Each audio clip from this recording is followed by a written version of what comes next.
Vulcans never bluff. Come on, let's call his bluff. Maybe the worst bluff I've ever seen. Hey there, and welcome to Talkword. I am so happy you're here with me. In this show, we get really curious about the English language, and we unpack the incredible stories that are hiding inside just a single word. And boy, have we got a fascinating one for you today. Okay, let's jump right in with a little bit of a puzzle.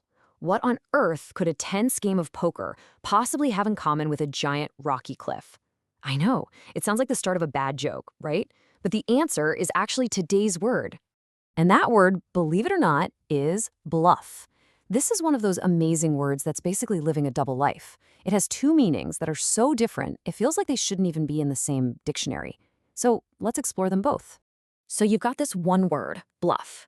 And on one side, it's all about trickery, deception, mind games. But then on the other side, it's this huge solid thing, a piece of the landscape. How does that even work? How can one little word have two completely different jobs? Let's dig in. All right, so first, let's tackle the meaning you're probably most familiar with, the one you'd hear at a poker table or maybe in a tense business meeting. This is the bluff of deception and faking confidence. At its heart, to bluff is to pretend. You're trying to convince someone that you've got a better hand or a better position than you actually do. It's all about putting on that classic poker face to mislead them. It's an action, right? It's a verb.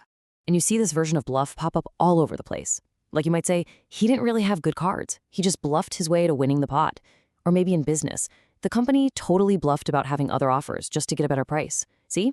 In both situations, it's all about creating an illusion. Okay, now let's completely switch gears. I want you to forget everything we just said about card games. I want you to picture the great outdoors now. Because bluff can also paint a totally different picture as a feature of the landscape. Now, this bluff isn't an action. It's a thing. It's a noun. It's just a broad, steep cliff. Just imagine a high piece of land with a flat face, looking out over a river or an ocean. That's a bluff. It's solid. It's imposing. And it is very real. So, in this context, you might hear someone say something like, they live in a beautiful house on a bluff overlooking the sea. Or, let's go for a hike along the river bluffs. It's describing a real, physical place. Absolutely no deception involved here. Okay, so this brings us right back to that first puzzle, doesn't it? We've got two completely separate ideas, a clever lie and a giant cliff, all wrapped up in one little four-letter word. There has to be a hidden connection, right? So what is it? And here's the crazy part. There is no connection. They aren't related at all. Isn't that wild? It's just a totally mind-blowing linguistic coincidence. The bluff from poker, that comes from a Dutch word, bluffen, which means to brag or boast. But the cliff bluff?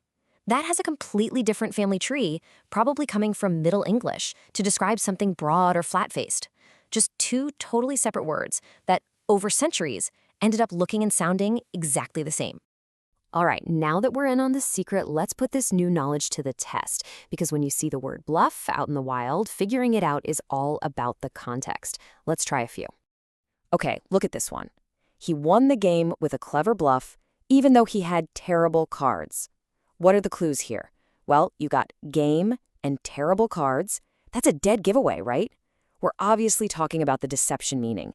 He won with a clever trick, not with a giant rock. Here, the context is all about location. We're talking about a house, something being built on it, and that view of the ocean. All of those clues point straight to the landform. This is bluff, the noun, the big, steep cliff. And how about this one?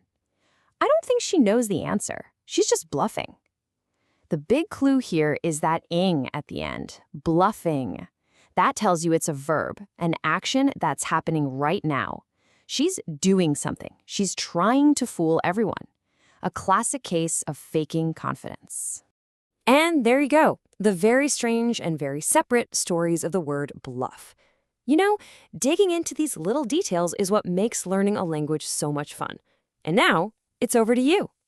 If you had fun untangling this word with me, you should totally try it for yourself. We actually have a companion app, also called Talkword. It lets you pick any English word you're curious about and create your own little explainer, just like this one. It's honestly the best way to really make vocabulary stick and to share what you've learned. So, That leaves me with one final question for you. What incredible word are you going to explain next?